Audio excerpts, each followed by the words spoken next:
¿Os imagináis estar en mitad de un desierto sin agua ni sombra del que no podéis escapar porque os han enterrado los pies? ¿O en mitad de un bosque rodeados de depredadores al acecho, atados a una roca, lleváis varios días sin comer y no podéis huir?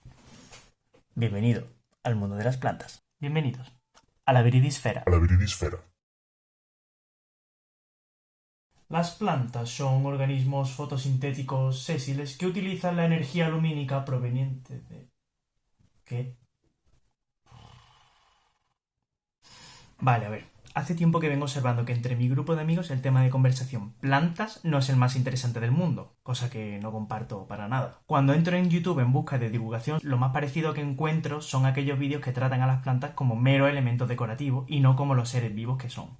De acuerdo, no sigo todos los canales de divulgación de YouTube, pero no me negaréis que las cosas moleculares de plantas están mucho menos representadas entre los vídeos divulgativos que ciencias como la física, la medicina o la antropología.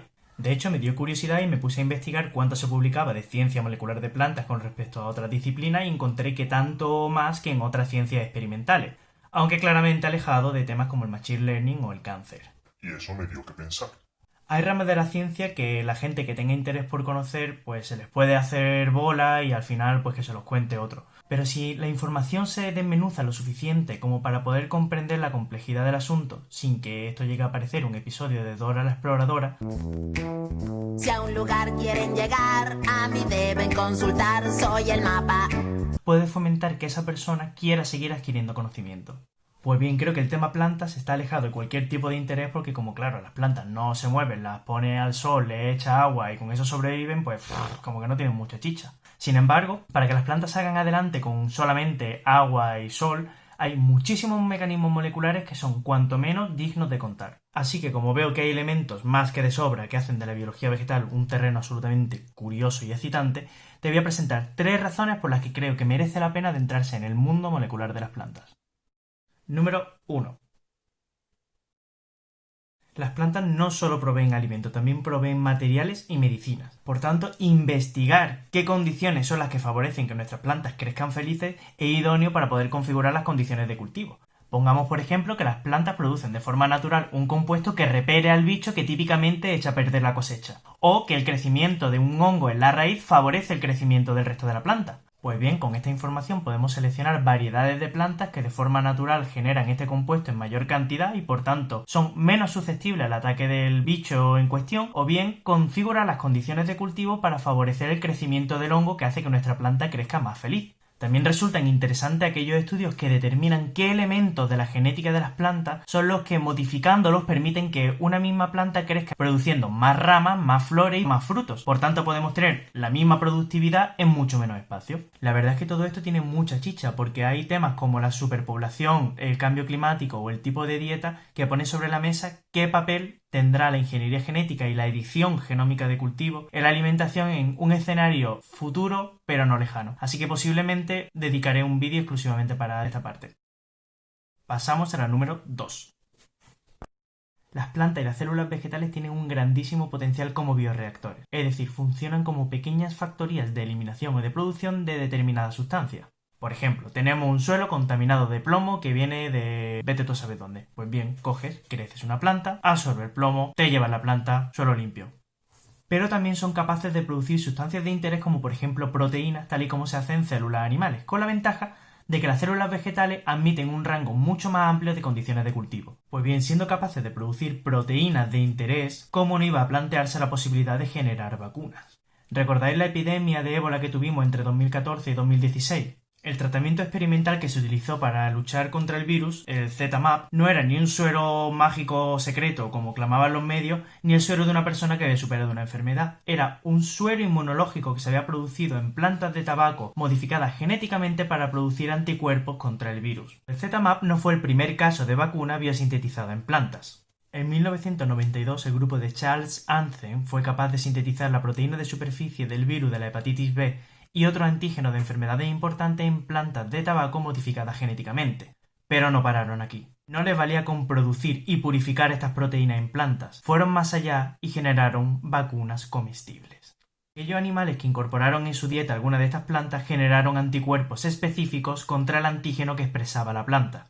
Entonces llevaron el ensayo al siguiente nivel utilizando patatas transgénicas y se la dieron de comer a personas. aquellas personas que habían comido un trocito de patata cruda habían generado anticuerpos específicos ante el antígeno que ese trocito de patata estaba expresando.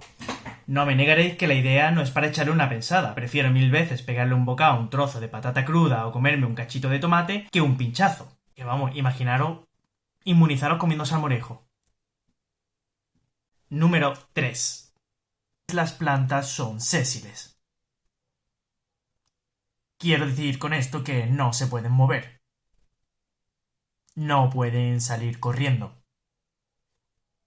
Aunque es el punto más obvio y evidente, las consecuencias que esto supone no las tenemos tan presentes. ¿Recordáis el ejercicio de imaginación que os proponía al principio del vídeo? ¿Os imagináis estar en mitad de un desierto sin agua ni sombra, del que no podéis escapar porque os han enterrado los pies? ¿O en mitad de un bosque, rodeados de depredadores acechos, atados a una roca, lleváis varios días sin comer y no podéis huir? Durante todo su desarrollo, las plantas tienen que lidiar continuamente con cambios en la intensidad de luz, cambios bruscos de temperatura, falta de agua, falta de nutrientes y lidiar con cientos de bichos que se la quieren comer todo el rato. Por lo tanto, a lo largo de la evolución las plantas han tenido que ingeniárselas para encontrar los mecanismos moleculares que les permitan adaptarse y, sin poder moverse, poder encontrar la luz cuando están en la sombra, no morir por el cambio térmico que supone el ciclo día-noche o minimizar la pérdida de agua en agosto durante los 4 días que dura el terral a 7.000 millones de grados.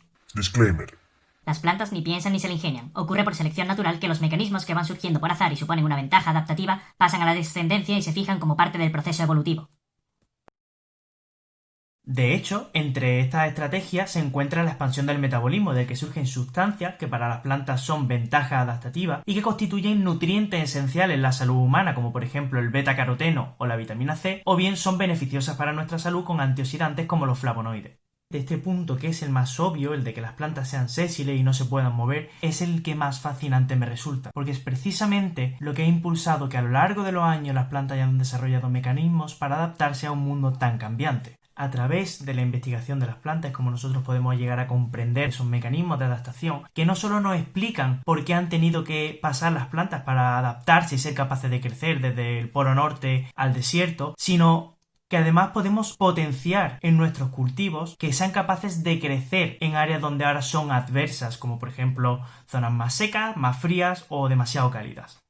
A mí la verdad es que me parece fascinante el potencial tan enorme que tiene el estudio de cosas tan chiquititas como las que están a escala molecular. Si os ha gustado el vídeo y os he despertado ligeramente la curiosidad, aunque sea solo un poquito, sobre cómo funcionan las plantas, dadle a like, dejadme un comentario y contadme qué parte os ha parecido más interesante o contadme una vosotros que yo no haya mencionado. Y si queréis saber más cosas sobre las plantas, como cómo generamos una planta transgénica en el laboratorio o cómo es que los girasoles siguen al sol, podéis hacérmelo saber también en comentarios. Y si quieres más vídeos que traten aspectos genéticos, moleculares y fisiológicos de plantas, no olvides suscribirte antes de irte.